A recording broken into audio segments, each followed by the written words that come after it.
நல்லதொரு வீணை செய்தே அதை நலங்கேட புழுதியில் எறிவதுண்டோ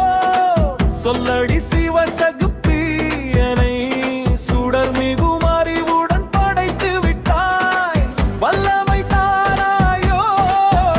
இந்த மாநிலம் பயனுற வாழ்வதற்கே சொல்லடி சிவசக்தி நில சுமையென வாழ்ந்திட புரிகுவையோ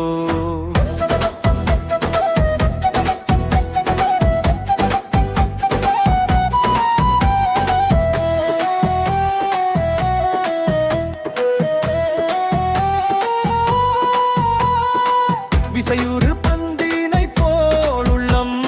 வேண்டிய படி செல்லும் உடல் கேட்டேன் நசையறு மனம் கேட்டேன் நித்தம் நவமென சுடர் தரும் உயிர் கேட்டேன் தசையினை தீசுடினும் சிவ சகதியை பாடும் அகங்கேட்டேன் அசைவரு மதி கேட்டேன் இவை அருள்வதில் உனக்கேதும் தடையும்